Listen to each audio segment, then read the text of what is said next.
Welcome to Obstacle Running Adventures, the podcast that fuels your passion for obstacle course racing, running, and adventure. Since 2017, we have released weekly episodes for the seasoned pros, weekend warriors, and everything in between. We discuss the industry news, travel for live coverage, and interview athletes and key voices in the athletic community. We cover it all, from fundraising events, personal trials, to world records, FKTs, and world championships. Standing on the corner. Now let's get started with your hosts. Lost all my clothes. Michael Stefano and Caitlin Ritter. Hey guys, it's Michael Stefano. And Caitlin Ritter. And Caitlin, how is your foot? We're gonna tell the people. It just happened right before we recorded. It's okay. I stubbed 4 of my toes, my barefoot toes, on our scale that was in the hallway and not in the bathroom. I feel like you don't stub your toes while you're wearing shoes. Well, I guess you could be wearing socks. I'm barefoot. Yeah. I'm cold. I should have not done that. And I'm still report writing all day today, all day Friday, and maybe all day tomorrow. Can we tell the people that we're in like a state of emergency because of the snow? Yeah, talk about it. Yeah, I mean, you were the one that were the hero. I don't know snow totals. I think they're having a hard time, because it's been blizzard and the wind. Yeah, 50-mile-per-hour winds. But we are in a state of emergency. They had to pull the plow trucks and everybody off of the roads because they were getting stuck. Yeah. So I heard 10 p.m. is when they're gonna try to resume plowing. And then we're getting more snow Friday and Wednesday. Yes. Holy shit. But Providence Airport, our favorite airport, as of 1 p.m. had 32.8 inches of snow, which is breaking the all-time single storm record set by the blizzard of 1978. Wow, that's the one that my grandfather won't stop talking about. Oh, well now you... Really? Yeah, swear to God, everyone in the Northeast. I've never heard about this blizzard before. Everyone in New England talks about that blizzard. It was insane. Oh, well, and this was as 1 p.m. and it was still snowing. Wild. So... Yeah, so I hear that all the other states are waiting for snow.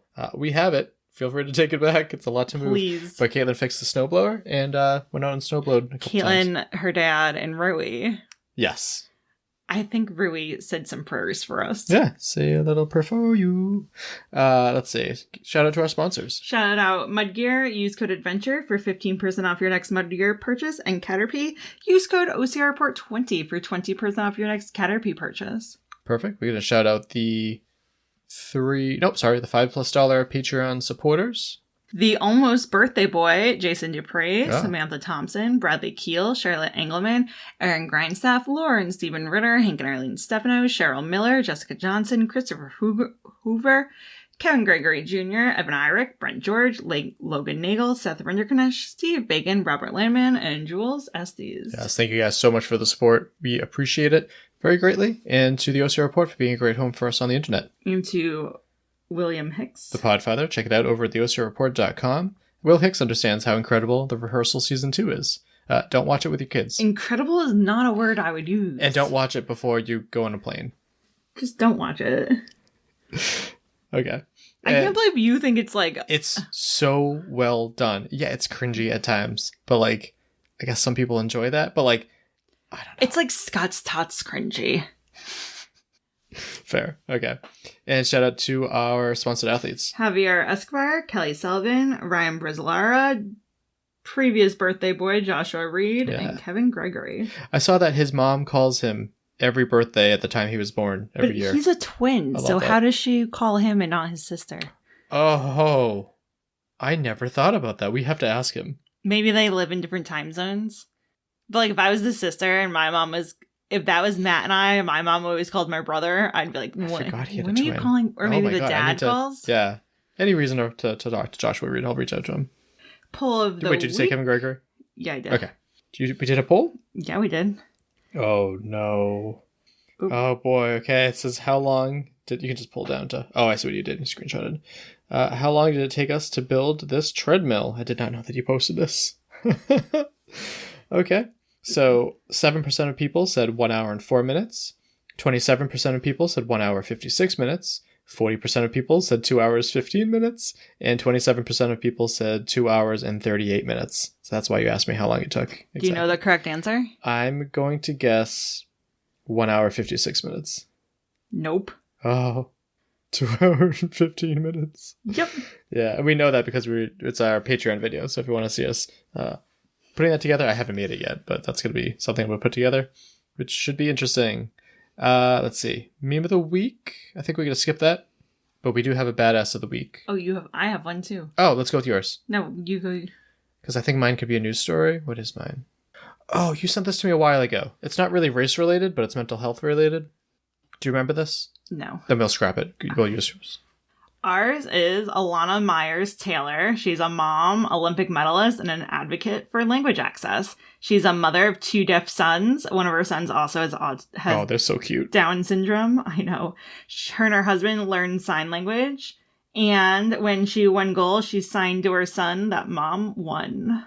Wow. I just thought it was such a cute story. Interesting. Look how cute they are. Yeah. Also, fun fact, I'm about to be an expert in Down syndrome because that my company's expanding to accepting those kiddos too. So cute. Yeah. All right, quick news, and it is not quick this time. We got a lot, but first and foremost, we want to shout out the New England OCR Expo. It's put on March 28th, 2026 in West Boylston, Massachusetts from 8 a.m. to 6 p.m. Yeah, we got a deck of strong. We have 100 meter course. We have a whole bunch of fun vendors and everything. Again, I am on the board, so I'm a little biased here, but we hope to see you there. Wait, it starts at 8 a.m.? Feels early. That is a long expo. Next up. Oh yeah. So it's the Out of Shape Olympics. Is this Sylvester Stallone's daughter? I don't think so. But on Instagram, she's known as the other Stallone. What's her name? Scroll up so we can see it. Simona Stallone. Yeah. So she is participating in all of these Olympic Games as the quote-unquote like out of shape person. So I saw her doing skeleton. I saw her doing skiing, this and that. Speed skating. Yeah. So if you ever wanted to know what it was like, and then she like compares her scores and like does adjustments and stuff to like test it to how it actually would have been. It's really cool. It's really fascinating. It is really cool. I suggest you go watch some of her videos. We'll link them below. Yeah. Yeah, all links to all these news stories will be down below. Next news story, Nikki Kakia. I'm so sorry, I don't really know how to pronounce your name. She posted a picture that says, "White has never really been my color. But for the next 4 to 5 months, I'll be making it my whole identity." Did she get engaged? Because I am officially running the Badwater 135 this July. So she said she's so excited, humbled, and grateful. Just an array of emotions to say that she'll be one out of the 100 people towing the line to run the Badwater 135 this July. The small town girl from Massachusetts who just liked to climb trees, play in the woods, and run with the boys is going to be taking on the world's toughest foot race. So, damn, go crush it. Congratulations. Coming over from I Am a Spartan podcast, he posted that emails went out about prize money, highlighting the new elite license coming in 2027. Yeah, so there's still more that has to be figured out, but link down below if you want to learn more about this. And shout out to Scott for always posting these things, because I would have missed this. It says it's designed to create exclusive access to elite heats at regional championships and world championship races for athletes who meet specific performance criteria. Yeah, so the ultimate question is, will this make things better, or will this make things worse? We will see. Next up, Nuclear Phoenix OCR said for a decade, the flames of Nuclear Phoenix have burned brightly across the UK and beyond. In 2026, those flames have come to a rest as team members joined the United Nuclear Essex race team and others set out to new paths. So every ending leaves embers, every ember holds a phoenix. So it sounds like they're kind of dissipating that group and joining other groups. The 2026 National Series and Championship prize money. Total prize purse for the elites for the US and Canada National Series? $10,000. Prize money for third place? $750. Second place? $1,250. And first place? $3,000 if they pay out, because this is US and Canada. And those are for the New Jersey, Cincinnati, and Poconos events. Yeah, so that's the Northeast, all the regional series that we have to start paying attention to. So Northeast, South, West, and Canada. Oh boy, and then there's a whole bunch more. We're going to spend the bulk of the time in this next news story, which is Caitlin mispronouncing names. So Caitlin, go to Spartan. Yeah, just go to that account because we're going to be scrolling through. Not France, sorry, Spartan Race Europe. And we don't have national Spartan teams anymore, but Europe does. So we're going to start with France. Gregory Basilico, Mallory Cabot. This font is horrible. Yeah. Angelique Chatuno. I also don't like that people like it or like little bubbles floating around. I think you can like pop them. There we go. I know that.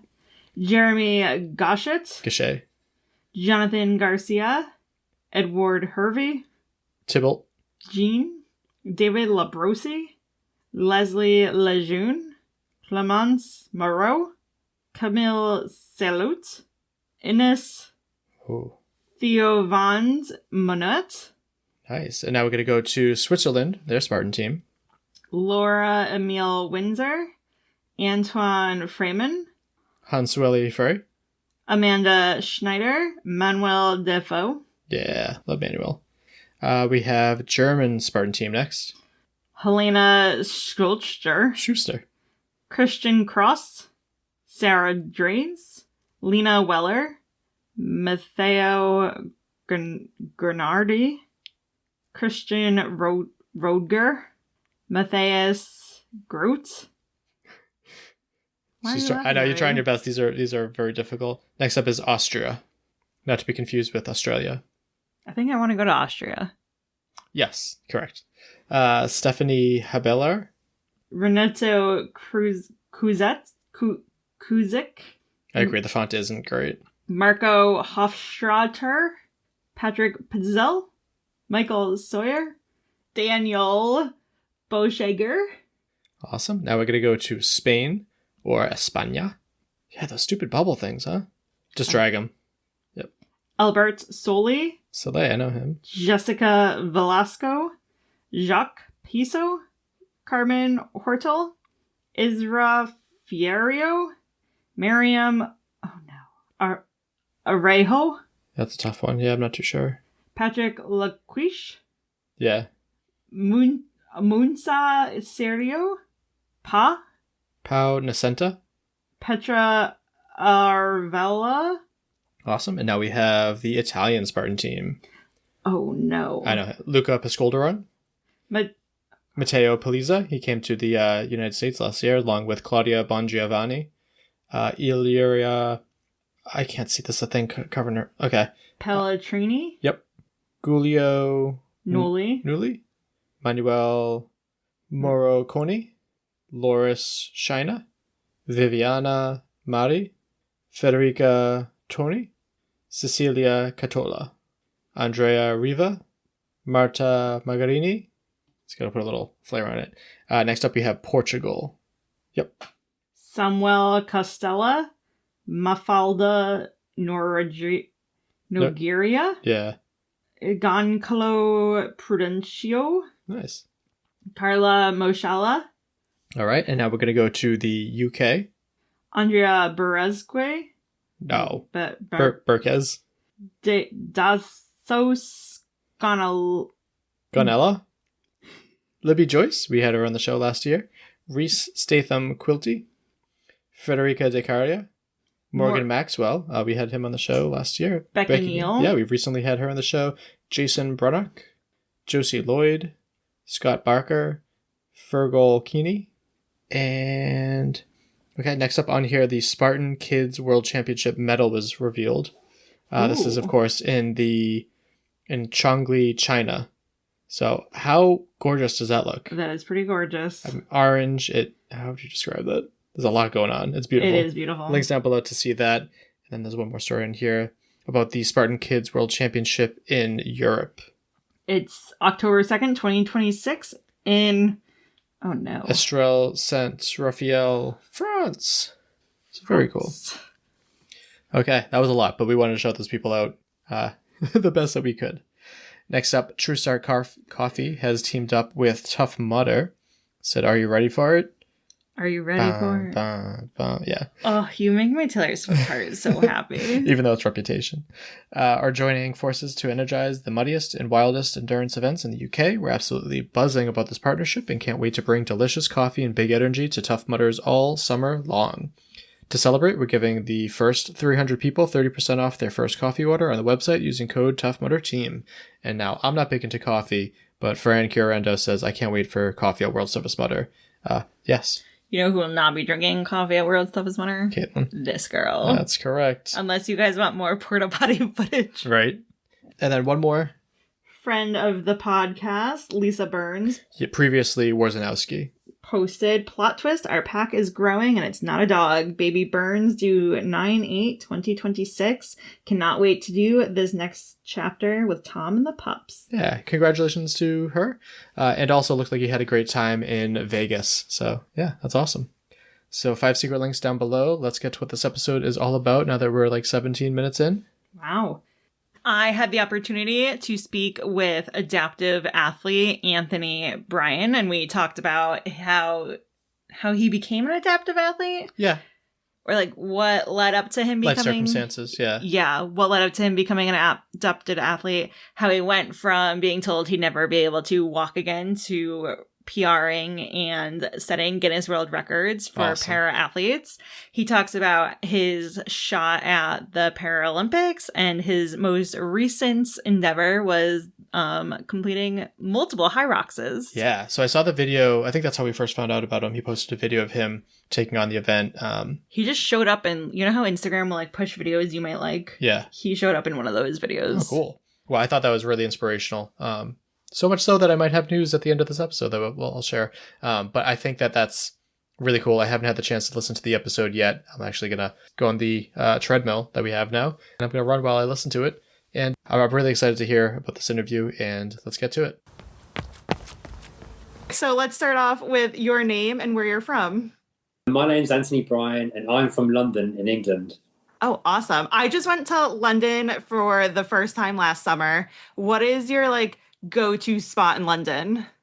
There's many. I like, if Regent's Battersea Park is one of the best running routes because it's super flat. Okay. But I'd have to say probably Trafalgar Square. There's a lot going on. There's lots of shops, bars, restaurants. That's where all the life is in London, Trafalgar Square. Okay, that's good to know because we are going back in the summer, so I'll take all your recommendations. And then I saw on your Instagram page that you're a para-athlete. Do you mind sharing a little bit of your history with how you became a para-athlete and the journey to where you are now? Yeah, sure. So at the age of 6 years old, I started to get really bad headaches. I was always very sporty, running around, very active.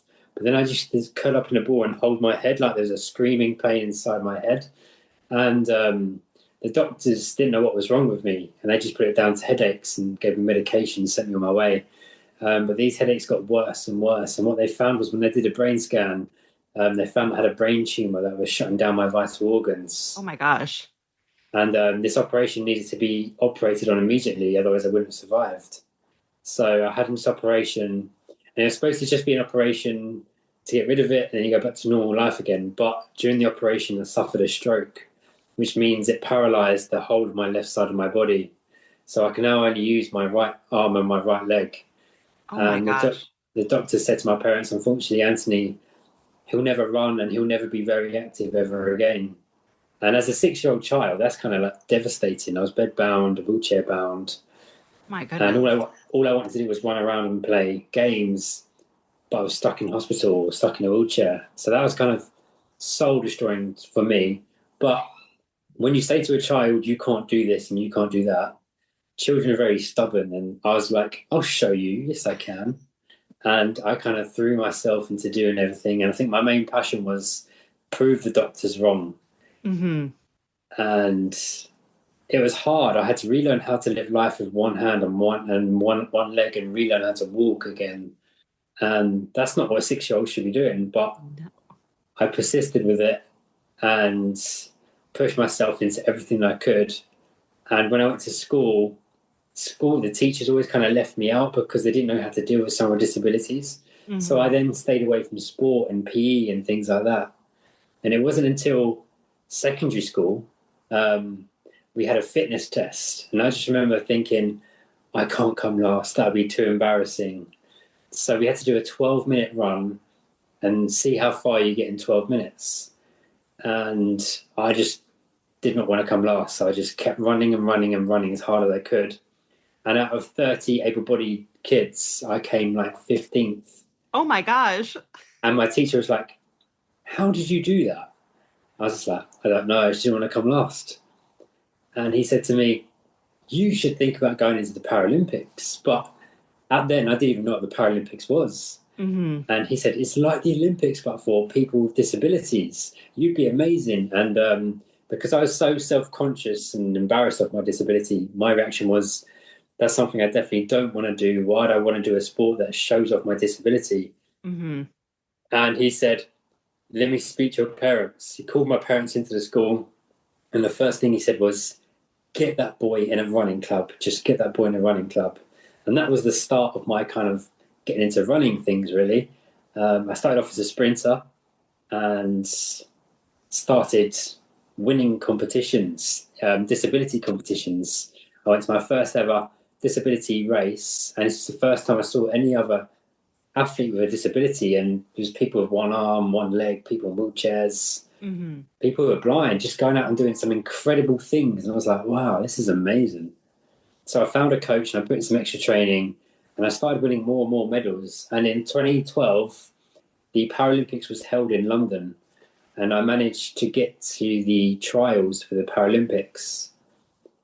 And I finished fourth in the trials, which means I just missed out by one place. Oh, no. But this was really ignited the fire inside of me. And I was like, I want more of this. I want to be more of this. It kind of encouraged me to train more and do more. Mm-hmm. So I went away and I joined a gym, did some extra training, trained twice a day. And my coach, we sat down with my coach, and she said to me, you're really, really quick speed, but you're slightly slower than the others off the start line because you can only use the one side. So why don't we try something a little bit longer distance? Why don't we try 800 meters or 1500 meters? And my reaction was, 1500 meters? I can't run that far. It's 1,000,000 miles. And she was like, give it a go. You never know. So I then moved to the middle distance group. And again, I was the only disabled one in this group. And I remember my first training session, you had to run a 400-meter lap, have a minute rest, and then do it 6 times. Oh, my gosh. And I remember the girls in the group who were like 6 to like 7, 8 years old. They were half the size of me, but they were flying past me. And I was at the back, and I was like, this is so embarrassing. But I just made sure I did the rep after rep. And when my coach said, how was that? I was like, awful. Even the little ones were flying past me. And she just said to me that something that humbled me. And she said, you can't expect to go in there and be the absolute best when you haven't even put the work in. They might be younger than you and smaller than you, but they've been training for years to put that fitness work in. And she said, give it a go for the next few months. And if you still hate it, you can always go back to doing sprinting. So I gave it a go, and it was right. After a few months, I started getting fitter, started getting stronger. What it was, I started to believe, actually, I can do this. And then I started keeping up with the others. And in 2015, I got selected for Team England at the Cerebral Palsy World Games, and I won gold in the 800 and the 1500. Oh my gosh. Congratulations. Yes. So my mindset changed from that moment on. I'd gone from thinking, I can't do that, to actually, yes, I can. And gone from being told, you'll never run or be very active, to now being a world champion. Right. That's incredible. Have you shown the doctors that told you you'd never be able to run again your medals and like your successes? I've tried to look them up, but I can't find them anywhere. Oh, no. I know, yeah. But hopefully the news, they've seen it and they're like, oh man, I told that kid he will never be able to run or walk again. But this is it. Even nowadays, kids and adults are being told, oh, unfortunately, you'll never do this, you'll never do that ever again. But I want them to look at me and be like, hold on, he can, and he's got disabilities, so I can too. And I'd love to be a role model to them, to show them actually the doctors aren't right and you can still live an amazing life.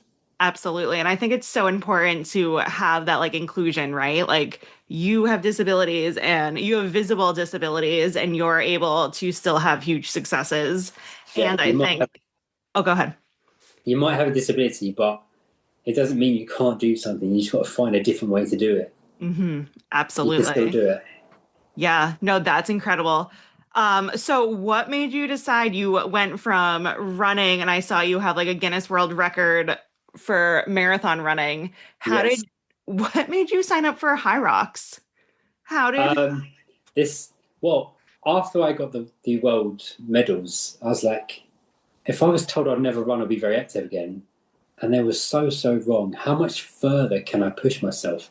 So I started doing 5K runs, 10K runs, and this was really hard. Then lockdown happened, so I started running every single day, and I was running further and further. And then I thought, what better way could I prove the doctors wrong by doing the biggest, toughest run out there? And it's got to be a marathon. So I thought, I looked up trying to get a space in the marathon, and I saw there was charity spaces, and there was charity spaces for the Stroke Association. And I've had a brain tumor and a stroke. So I thought, what better way to complete a marathon, prove the doctors wrong, and then maybe inspire some other stroke survivors as well. Absolutely. So I went for it and put my name down.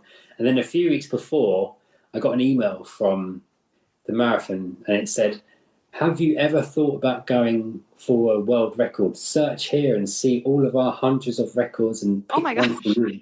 So I thought, let me just type in disability and see what records are out there. So I typed it in, and it came up cerebral palsy, which is like a brain injury. Mm-hmm. So, and I looked at the time, and it was 5 hours 50. I was like, oh, wow, I could actually get close to that.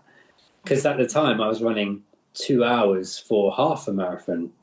I was like, whoa, I could try and get this. So I applied it and tried to go for it, and they accepted my offer to go for the record. And I'd done loads of training, and I had a guide runner who did the training with me, and it was all going really well. And then it got to the race day, the marathon, and there's a whole journey within this marathon. It didn't quite go to plan. So I was aiming for maybe 5 hour marathon. Mm-hmm. And on our training, that's really fast. Like 5 hours is. And our training had gone well for it, and we were prepared. So the marathon starts. We're going along really well. Mile 1, bang on time. Mile 2, bang on time. 3, we're doing really well. We're banking time here. Mile 4, 5. Then at mile 6, I wear a leg brace on my weaker leg to hold my ankle in place. Okay. And the leg brace started digging into my leg, and it created a cut. Oh, no. And now it's rubbing up and down on this cut, and there's blood trickling down my leg. And I was like, oh, this is so sore. But this hadn't happened before. But I'd gone to my guide and I was like, mate, I need to take this brace off. And he looked at me and went, are you sure? You've never run without it before? I was like, I just need to take it off. It's so painful. So we took it off, and now I'm running with no support on my weaker side. So all the bounce that I had from my weaker side is now nothing. And my right side has to pull and push even more. It has to do double the work anyway. So now it's doing all of the work and more. Gosh. So this is 6 miles in. We're not even, we're 1/4 of the way through. We've got 30 kilometers still to go. And then there's a video diary on my Instagram if anyone wants to watch it.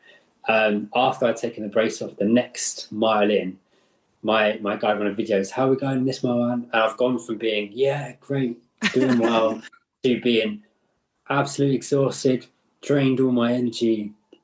And this is only mile 7. We've got 19 more miles to go. Right. Yeah. And so I've gone from running really good times to now hobbling onwards. Oh my gosh. Just get to that finish line. So we get to mile 13, and then I can start. Halfway there? Yes, I start feeling cramp coming into my legs. I'm like, oh no. Get to mile 15, and my right leg's doing all of the work. I now get cramp in my right leg, in my quad, and I can hardly move my legs. So I've got to stop and stretch. At mile 17, I then get cramp in my quad, my hamstring, and my calf of my leg. So now I have a leg that doesn't work and a leg full of cramp. And I am, if you look at the videos, it is horrible. I am hobbling. You can see the pain on my face. Mm. At this point, my guide runner goes, and we've got 8 miles to go and you're in a bad way. We need to pull out of this race. Yeah. I just went to him, I can't do that. Like, the Stroke Association to count on me. I've got family and friends come to watch me. I'll be devastated with that. Those doctors would be right if I don't get to that finish line. So I was just on a mission to just get there. Mm-hmm. So I hobbled onwards and onwards, and I think I got cramp in my other leg. So I've got 2 legs of cramp now. Oh my gosh. And we get to the last mile, and my guide runner goes, if you want this world record, you've got 10 minutes to get to that finish line. At this point, we thought the record had gone. And he's going, you've got 10 minutes now. A 10-minute mile is normally no problem for me, but I have no working legs right now. Right. No energy. This is about 5 hours into the race, and I'm hobbling. He's like, come on, you got to pick up the pace. And I'm just trying to struggle. And you turn the corner, and you can see down Buckingham Palace, and in the distance, you can see 200 meters away, there's the finish line. And my guide goes, you've got 1 minute. It's now or never. You go now, or you can kiss history goodbye. And I just thought, it's now or never. I just need to go. And I just started sprinting as fast as I could. I had no brace in my leg. I had cramp in both legs. I just thought, I just need to run hard. And if I get cramp and fall on the floor, I fall on the floor. I just need to keep going. And I'm sprinting as fast, like weaving in and out of these people.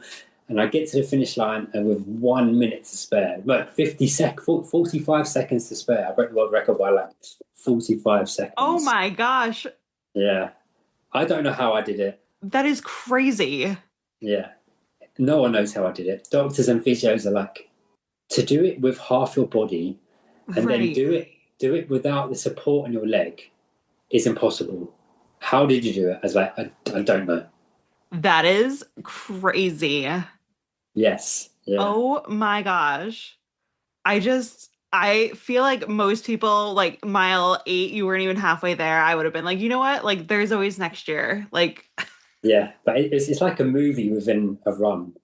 I don't know how I did it. I just know that I didn't want to let myself down, let anyone who come to support me down. Mm-hmm. And most of all, not let that boy that was in the hospital bed with a brain tumor. Don't want to let him down. Right. So that finish line. I've seen a quote that's like, you need to make sure you like impress the 8-year-old version of yourself and the 80-year-old version of yourself. I've seen that. Yeah. I feel like that's the route that you're going in life right now. Like, or 6-year-old Anthony would be like astonished that you just ran a marathon. Yeah, crazy. That is crazy. I heard you talk about your guide runner a little bit. Can you just what is his purpose? Is he there to make sure you don't get hurt? Is he there? Like, I have a friend that like guide runs for a blind man, and they like strap on, like they're like strapped onto each other. So what's that look like for you? So for me, because I can only use one hand, so getting ready for the race, I need something to tie my shoelaces. So if you think about when I'm running, because I'm only using one side, I need double the amount of hydration, double the amount of calories and food. So I burn through all my energy quicker than a normal person because I'm using one side, pulling along a full body. It burns through really quickly. So he's carrying things like extra water, nutrition. He was carrying flapjacks, gels, everything I kind of need. If you think about, I'm running with one arm. Mm-hmm. So how am I going to open the water bottles when I grab a water bottle and things like that? So he's running a marathon as well, but he's carrying all this extra stuff. And so without him, I've never got to that finish line. So he was a massive help to me carrying things. He carried a spare pair of shoes for me if I needed. Oh my gosh. Yeah. They are a big, big help. You think guide runners are just mainly for people that are blind or lost their vision, but anyone, even so, a marathon's quite lonely. And when you're running out there and you're getting in your head, having that company there really, really helps. Mm-hmm. So he was a big help to me in that marathon. That's awesome. And now I'm doing the Hyrox. He's actually going to be my guide runner for the Hyrox in London in a month's time.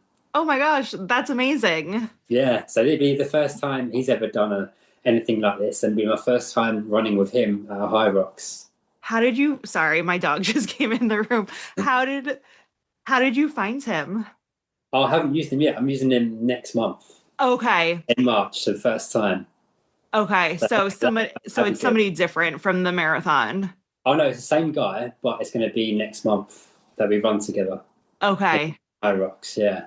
When a guide like runs with you, do they like also get like the medal and like the certificate of completion? In running races, they get a medal and everything, yeah. But in Hyrox, they don't get anything. Oh no. Maybe that could be something for the future. Yeah, because I've never done a Hyrox. I don't know. Do you guys have Decas out in the UK? I think it's okay if you don't know. I don't know. It's like I feel like it's like a smaller version of a Hyrox. Like this, you still do like the skier and the sled push, but it's not like you don't end it with a bajillion wall balls. So Yeah. I'm just impressed that you've done a Hyrox, correct? I've done 4 so far. You've done 4 so far. So you go from the London Olympics, which I didn't realize it finished near Buckingham Palace. That is so cool. Yes. So you see the whole of London in one race. That's like both sides of you go over like the bridges too. Yes. So you start in like the outskirts of London, and then you run 6 miles into the centre of London. Halfway, you run across London Bridge. Mm-hmm. It's a big, huge bridge. And then you go past Big Ben, then London Eye, Buckingham Palace. You see the whole of London. That's so cool. That's the way to do it. I love, like, when my husband and we went to Italy last year for our honeymoon, and then we went to the UK, and like, I love a walking tour. So I feel like running a marathon, like, just finds I feel like you need to have like the guide, like headphones, and be like, on your left, here's Big Ben, and on your right, here's distract you a little bit. Yeah. So Hyrox, you thought of it as like harder than a marathon? It's not as I thought. If I could do a marathon, then any other challenge would be doable. Yes. And so I after I did the marathon, a few months later, I qualified for the CrossFit Games as well. Oh. So that's like weightlifting, and I'd never really done any of it before, but a friend of mine was like, give it a go. You could be quite good at that because you're really, really strong. So I qualified for the finals in Texas. So I went out to Texas. Is the top 10 adaptive athletes from around the world compete against each other. That's amazing. I just done a marathon, so I hadn't done much weight training, but I thought, let's just go with it and see what comes from it. And I finished 8th in the world. Oh my gosh. So it was like lifting, deadlifts, pull-ups, push-ups, climbing ropes, and I came 8th. So I was not too bad. That's incredible. Congratulations. So are you like pursuing CrossFit a little bit more? CrossFit is great, but for me, in the competitions, anything that was cardio, I was absolutely smashing it, and I was way ahead of everyone. But when it came to the heavy lifting, I can only lift with one arm. Right. And the guys I was against was lifting with 2 arms, so I was at a massive disadvantage. So Hyrox is all my strength. It's running, it's pushing, it's pulling, and it's strength work that I'm all good at. I don't have to lift with 2 hands. Mm-hmm. So I thought Hyrox is a no-brainer. It's literally built for me. It's running, pushing, pulling, strength. So far I've done 4 Hyroxes, and I did my fastest one was 47 minutes. Oh my gosh, that's so fast. Which put me 2nd ranked in the world. That is incredible. Now I want to qualify for the World Championships this year. I feel like you will now that. Yeah, you got to be top 3. Okay. I should be able to qualify. There's only like a few races left this year, so that should be good enough. Funny enough, 47 minutes would have got me gold place in last year's World. Oh my gosh, that is crazy. Can we just backtrack really quickly so you said that you were at like the adaptive CrossFit Games. Yeah. They didn't make any like modifications for people who like weren't able to like use both arms. This is the thing. They were very strict. They were like, nope, you have to find your own way to do it. Whereas they had like one of the events was bench press, and the bar was £95, and I was like, "Can I use a dumbbell? Because I can only use one arm." They're like, Right. "Nope." They're like, "Nope." Even if it was a 95-pound dumbbell, they were like, "That would be easier for me," but they were right. like, "No, you just got to make do." And so I couldn't lift this bar because I couldn't balance it because it was too long. Right. And all the other guys were just with two arms.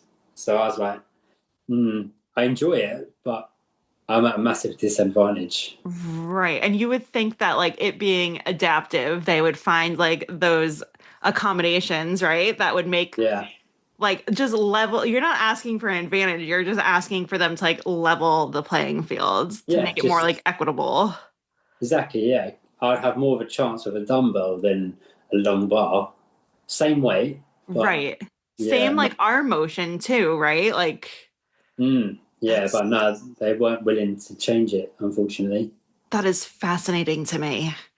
And it does happen in quite a few categories I've seen. Right. And I'm sure you're not the only one that went in and like could have used a combination or a modification to it. Yeah, unfortunately. But so far, Hyrox has been all my strengths. It's been everything I'm good at: running, pushing, pulling, and throwing. Yeah. That's incredible. So I know Hyrox has the 8 stations.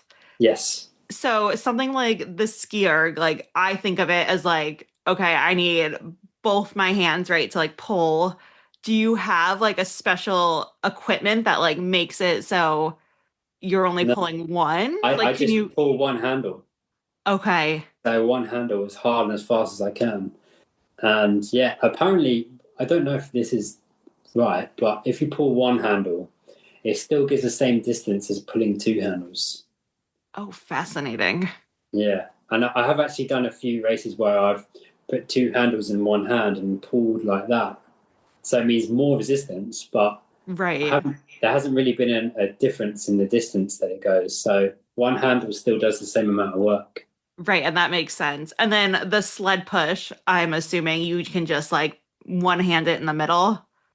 Kind of. So I found that there's no middle bar, so it's either right or left. And if I push one or the other, the sled goes that way or that way. Right. So one of my coaches came up with the idea of tying a strap around the top, and I put my chest against the strap and I push from the middle, which really helps me. That's smart.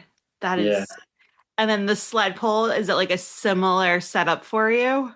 Or do you just, are you strong enough to do one hand? Pull one arm, yeah.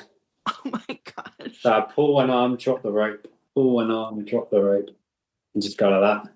That is insane. And then the burpee jumps, how does that look? So for a burpee, all you need to do is hit your chest on the ground, and that counts, and you get back up and jump. So I just throw myself on the floor, get back up, jump. Throw myself on the floor, get back up, jump as quickly as I can. Okay. It's not the most elegant, but that's okay. It gets done. Exactly. You just have to get it done. It doesn't matter what it looks like.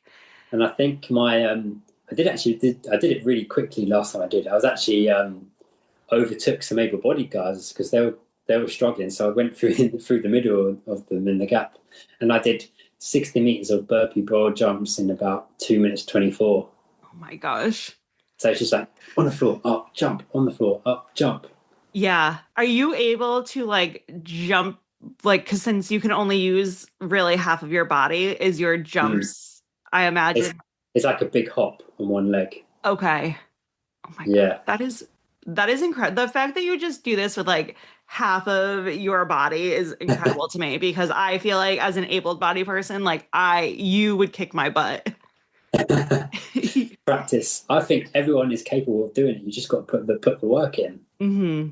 Yeah, no, that's fair. And then the rowing. Rowing, I do it one-armed. One-armed? Oh my gosh.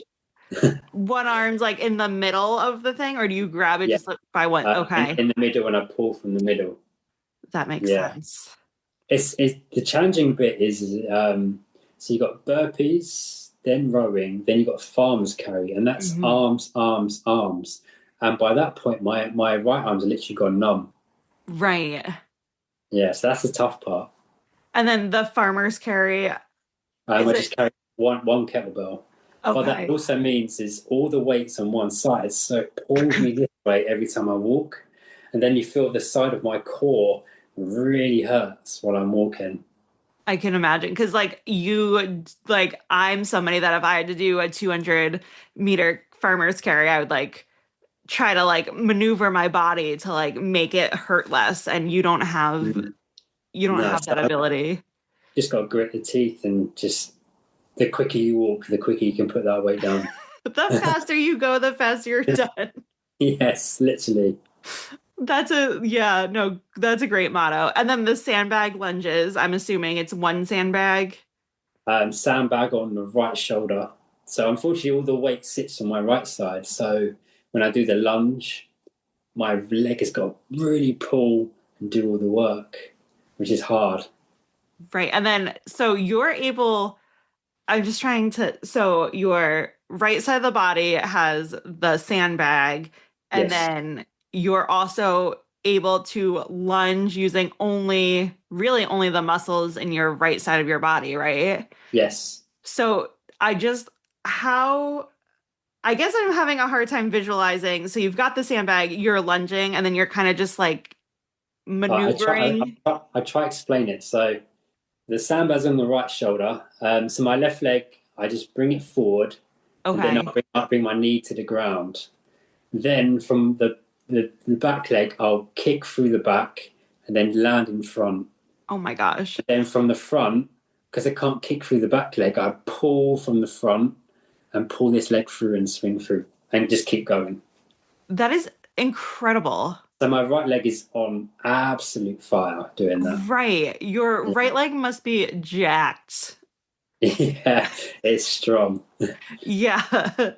And then you get to the wall balls, and that can't be, you're only using half of your body, right? So are you throwing it and then letting it hit the ground before you pick it up? Yes. So I balance it on my hand, throw it, it hits the target, then it drops, bounce, and I'll catch it, and then throw it. So I let it bounce and I catch it, let it bounce, catch it. And every race I've done 100 wall balls unbroken, so without stopping. Oh my gosh. So you get a special badge when you do 100 wall balls without stopping. So I've got 3 so far. I can't even imagine. I've seen able-bodied people not be able to do that. Yeah, everyone watches and they're like, even the commentators at the race, they're like, oh my God, this adaptive athlete is just on 90 wall balls unbroken. He's got his last 10 to go. Absolutely amazing. And the whole crowd starts going, yeah. I love that. That's the amazing thing about Hyrox is as you're going along, all the crowd is like, yeah, come on. And it's just amazing support. That's amazing. I am just in such awe over the fact that you were like, nope, marathon, not hard enough. Let's try something else. And you're crushing Hyrox. Yeah, so hopefully Hyrox World Championships this year in June. Where are they located? It's going to be in Sweden. Okay. So that'd be cool. That would be cool. I feel like once you're in Europe, you just can kind of putz around to different countries, which I think is really cool. But have you been to Sweden before? Never been, no. Well, here's your opportunity. Here's your chance. Yeah, it'd be my first Hyrox abroad. That'll be crazy. I'd love to do a Hyrox in the States some point as well. That'd be cool. New York City, I think, is happening 2 weekends this year. Oh, that'd be amazing. I don't know. Have you been to the States? Have you just to Texas? I've been to Florida. My brother lives in Florida, so I've been to Florida. Oh, I'm sorry. Florida is not... Florida's really nice. It's warm. It's got Disney, but I feel like I grew up right outside of New York City, so I feel like I have an alliance to the city. Yeah. Yeah. I have to go at some point. That'd be cool. Yeah, no, absolutely. And I know Hyrox claims that Hyrox is for everybody. They're very big. I don't know if that's the messaging you guys hear in the UK, but And I feel like you're just like living proof that like Hyrox truly is for everybody. Like if you have a limitation or you're an adaptive athlete or you're just like a regular person, like you can go be successful in Hyrox if you put in the work. 100%. I really do think so, yeah.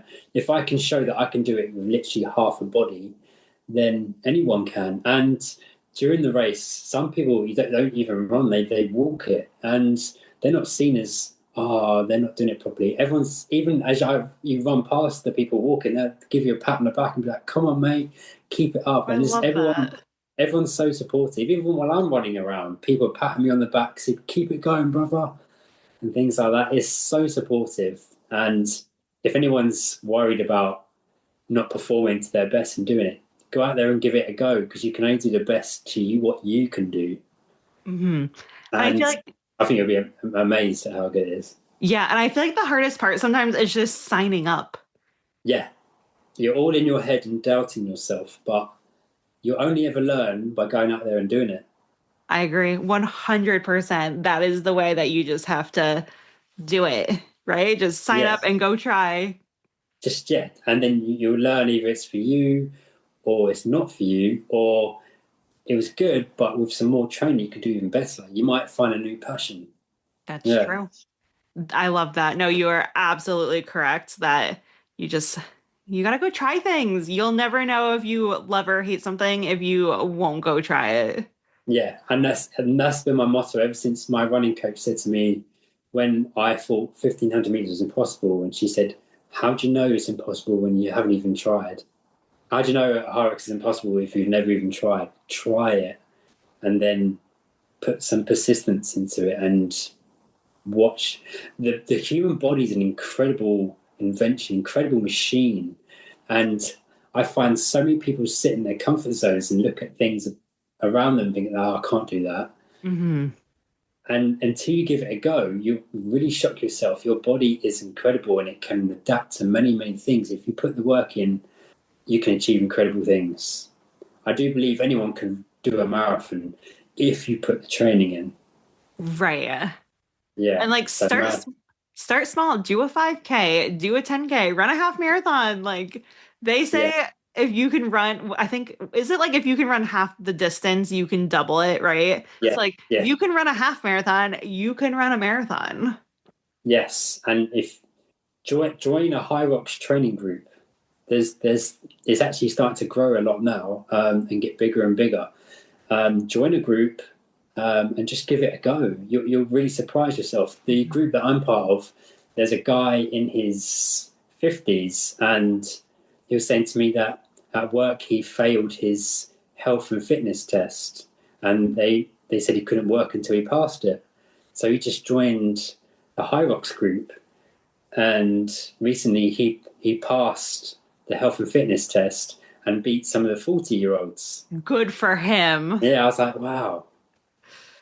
You never know. I love that. I just feel like... And he can't run very well, so he'll just trot along on the runs, but he'll give every station his all. Mm-hmm. And it's for all walks, all communities. Just give it a go, and you'll learn a lot about yourself. You'll learn a lot about other people, and you'll create this whole group of supporters. And like the community is so nice. I feel like as an adult, it's hard to find a community of people. Yes. Yeah. You find new friends, new circles, new passions. Yeah. It's just, and support that you'll find friends along the journey doing the competitions, and then you'll find people that come to support you. Since posting every single event that I've spoken about today is all on my Instagram. I posted videos of me doing the burpees, and I've never had so many comments and likes and people viewing my stories going, wow, that's absolutely incredible, amazing. You've inspired me to do it now. And that's amazing. Absolutely. Incredible. What is your Instagram handle? Do you want to plug it? It is the No Limits Athlete. Perfect. And we'll also link that in our show notes below so people will be able to easily find it. I saw on your Instagram too that you're also a motivational speaker. Yes. Yeah. Can you share a little bit about what that's been like? So sure it's been incredible. In lockdown, how this all started was in lockdown. I started reading books just to pass the time. And I read a book by David Goggins. And in this chapter, it said, be the only. And he said, if you want to be successful, you have to be the only. Everyone just fits in. And if you want to be successful, you have to stand out and be the only. He said, if you think of a crowd of people standing together, if there's a big crowd of 1,000 people, no one really stands out. Everyone blends in. And if you want to be successful, you have to be the one that stands out. You have to be different. And he gave an example of when he did a triathlon race. He looked to his left and he looked to his right. And yeah, he saw all these fit, strong athletes, but no one really stood out until he looked over and he saw this guy in a wheelchair, and he perched himself off the wheelchair and went to dive into the water. And he was the only one in the race. And he looked at that guy and goes, there he is, that guy, he's the only. Everyone here puts in hard training, but he puts the hard training in, but he's also doing it with added disability. Mm-hmm. And I read that and I thought, that's me. All my life, everything I've ever done, I've always been the only one with disability.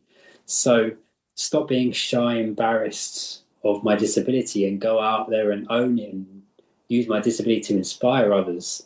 So in lockdown, I started doing talks for physios and hospitals. And after lockdown, one of the ladies said to me, I'd love you to go and talk to my child's school. So I'd never done a school before. So I went into the school and gave a talk for the whole school, and they absolutely loved it. And from then on, other schools have contacted me. So I've done about 17 to 18 schools now. Oh my gosh, that's incredible. Yeah. And I've had messages from a girl wrote me a letter saying, I have a disability too, and you re-inspire me to want to be better and go out for my future. That's so sweet. I love that. One of the biggest ones was in the actual talk, I do a Q&A at the end, and this little girl had sunglasses on. She put her hand up and she goes afterwards, she was like, I have epilepsy and I have a disability. You've really, really inspired me. And the teachers came to me after and goes, that girl never talks, she never puts her hands up. And for her to say that in front of the whole school, oh my gosh, just never happened. I was like, oh, amazing. That is incredible. Oh my gosh. So you're just like out there changing the world. That's the aim. I'd love to go around the world doing talks around the world, doing events around the world, inspiring others to just live a life without limits. That's my motto. Live a life without limits. I love that. I'm so impressed and in awe of everything that you've done in such a short amount of time. Oh, thank you, Seth. It's incredible. It like truly is. I grew up, my grandfather had polio as an infant and was paralyzed from the waist down. And this was like the 1940s. So like not a lot of inclusion, not a lot of like, and like my whole life, he walked with crutches. As he got older, he started using a wheelchair. And like, I always viewed it as like my husband, he passed before I met my husband, but my husband for years had no idea that he was like paralyzed. Cause like to me, like that wasn't who he was. Like he was just my grandfather. Like, so, yeah. But the fact that like he lived like very much like he tried to not limit himself because he was paralyzed from the waist down, but he also was not, it was different. Like I feel like it was so stigmatized. Whereas now, like, we're moving in a direction of like everybody's able to like, and if they can't, like, we need to change what we're doing so that like somebody like you can come and like be successful and like have what you need to like, yeah, you also are capable and have those skills. So I just, hats off to you. I appreciate the work that you're doing. And I know that other people who are listening also will appreciate the work that you're doing in the community. Oh, thank you so much. The aim is to inspire as many people around the world now. And if I could have a child that grows up in the future, and if someone asked that child, so what inspired you to do what you do? And they were like, oh, I had this guy speak one day and he told me this story, and that made me think I want to do it now. Mm-hmm. So yeah, if I can inspire others and change into a different successful life, then that's made it worth it. Absolutely. And then What do you have plans for the upcoming year? I know it's only March. No, it's only February. The year is still young. What's on your race calendar? So June is the Hyrox World Championships. That's the big one. And then after that, maybe... So I broke the half marathon world record last year. Oh my God, you left that out. So I think this year, I think I can better it a little bit more. So I'd love to just beat my own record again. That's fair. Another marathon, not sure if I'll go one for this year. Maybe next year I'll try and go for another marathon. Are you thinking about running like the majors, like London, Boston? Yeah. That would be amazing, yes. I feel like... If I could tick off Chicago, New York, Boston, that'd be amazing. That would be amazing. If I could go around the world doing Hyrox events and marathons and doing motivational talks, then that's my dream. That's the dream. Yeah. Yeah. I feel like there's a market for it, especially like as you run the world, if you run the world's marathon, like Boston, 100%. Like I'm sure there are schools that you could talk to, Chicago, New York City, like those are all areas where I'm sure people would be more than happy to open up their schools and be like, come on in, come tell us what you're about. Amazing. Yeah, that'd be amazing. One of my goals is also to set, because I work as a fitness instructor, personal trainer in a gym. I've noticed throughout the years, you don't see many people with disabilities in gyms, and they're all too intimidated to go in gyms. So I'd love to open my own gym for disabilities, obesity, diabetes, Parkinson's, or child obesity, where they come to the gym and they feel like there's a place that they can work out and I can help them achieve their goals. That would be amazing. I feel like we need more places like that. Yes. Because like not many exist. No, because I'm like a pretty regular person, and like I walk into gyms and I'm just like, I don't know what to do. I'm like on my phone watching YouTube videos being like, okay, I think this is the machine I need. Exactly, yes. So just helping others achieve incredible life, especially ones that are being told now you'll never do anything like this or that ever again. I would love to give them that new lease of life to be like, yes, you can. Absolutely. Be the role model for them. Sometimes it just takes one person to be like, I believe in you. And then like, you'll see them take off. And then one day they'll be on a podcast and be like, you know who I heard talk? Anthony Bryan. Yeah, that'd be amazing. If I could be a world-known name, that'd be incredible. That would be incredible. People have said to me to write a book. People have asked me to write a book. Maybe one day. Yes, you absolutely should write a book. Yeah, I'll think about it. I could actually do one.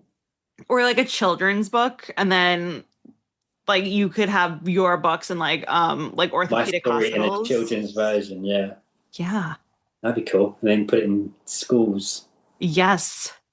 Yes, I'm actually a teacher, and I have so many books I'm actually a special education teacher. So like I have a whole slew of like books on inclusion, and like one of my students' favorite books is so we live in Massachusetts, and there was a woman who lost her leg during the Boston Marathon bombings. And she wrote a children's book around like how she's had to like overcome like, that's a huge life change at 30. Wow. She went from running marathons to like not having legs that work. Yeah. And then she has a guide dog that she runs with, but like, it's one of my kids' like favorite books because like, they're like, look at her go. And then like, I'll pull up the videos of her running the marathon, like post amputee surgery. And I'm like, look at her. Like she can do it. You can do it. Amazing.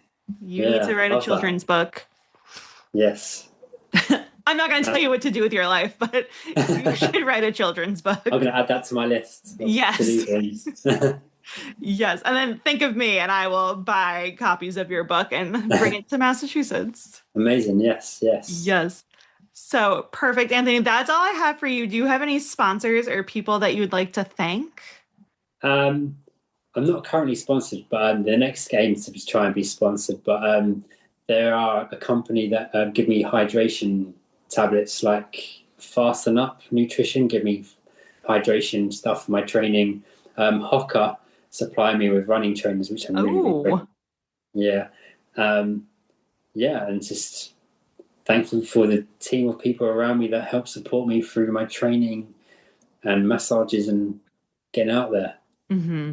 Perfect. And then where can people follow you on social media or book you for motivational speaking? So social media, Instagram would be the No Limits Athlete, or just search Anthony Bryan. TikTok as well is Ant Bryan Fitness. I'm always posting videos of what I do in my Hyrox, whether it's training or competition. So if you want to see how I do the wall balls, I do want to see how you do the wall balls. all on the Instagram. And if you want me to come do talks, message me and I'll get back to you. Anywhere in the world, I am up for doing talks anywhere in the world. Bigger the better. Yeah, and you are very responsive on Instagram. When I first messaged you, I was like, I don't know if he's ever going to see this. And you responded in like less than 24 hours. So yes, I'm on there every day. So if you drop me a message, I will reply. Perfect. Anthony, is there anything else you'd like to add or say before I let you go back to training? If you're interested, give me a follow. Because the more followers I get, the more I can spread my message worldwide. And look forward to connecting onto this amazing journey in life we're going to go on. Yes, and I am looking forward to hearing about how your future Hyrox goes, how your London Marathon Part 2 or Attempt 2 goes. Definitely, and yes. I will definitely be following along, so thank you. Thanks for having me. Welcome back. Yeah, thank you too. Anthony Bryan. Yeah, really inspirational. And my news is some badass athlete invited me to do a Hyrox doubles with him. Open. And at first you weren't going to say yes. Yeah, I'm terrified. Still am terrified. But one, you can't pass up an opportunity like that. And two, I'm catching up with some Running Public episodes, and Ryland Chadeg's episode came up. And last week we talked about how Ryland's dad and Ryland's brother is like, this isn't really our thing, but we're going to do it for him. So yeah, how could I say no? So throw myself in the deep end. Although like I have someone that's very good at swimming with me, because it's Joe Recco. At swimming? Well, I was saying I was going to drown and throw myself in the deep end. That went I think it was a metaphor. Right over my head. That's okay. So sorry. Yeah. So yeah, one, thank you for running with the underprivileged like me, but it gives me something to train for, and I'm terrified and excited for it. And you don't want to be the reason he doesn't get a podium. Mike, this man is on a podium streak. Yeah, I know it. Only the winner of World's Toughest Mudder, who also does well with Deca and Hyrox, is awesome. I actually just talked about Joe Recco. Oh no, it's not in this interview. It's in the interview I did yesterday. Right. That'll be next week's episode. But we're not there yet for related episodes.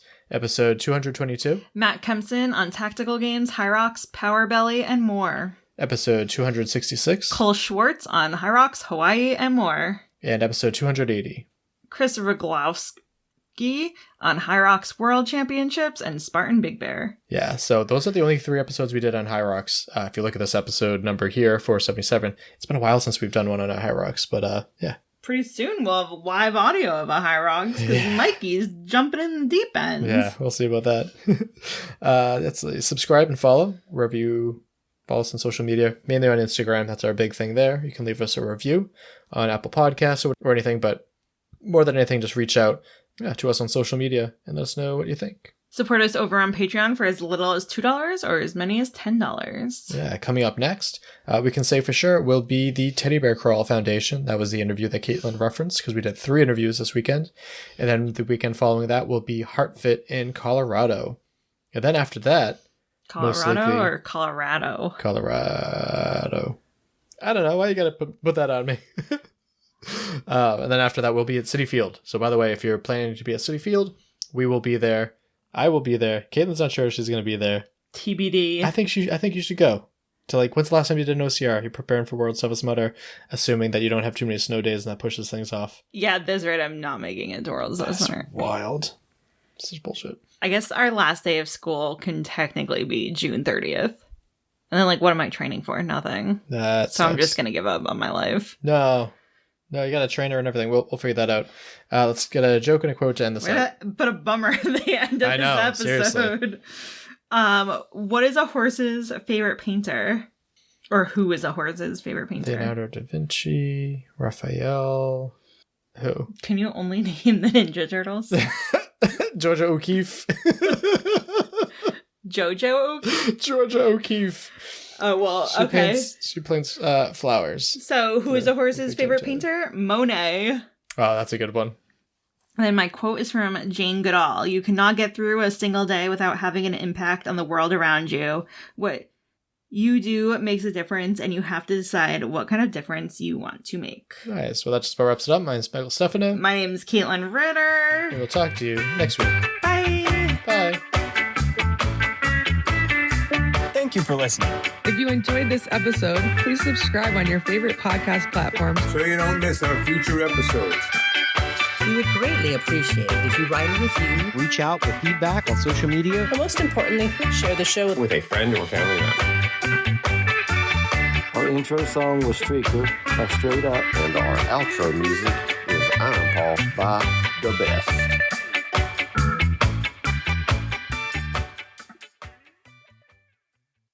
Call me up for Ninja Turtles. Donatello? Right? Weren't they all artists? Huh? They were all artists. Yeah, well, Donatello I don't think was. Or maybe he was. Raphael, Michelangelo, Leonardo. Yeah.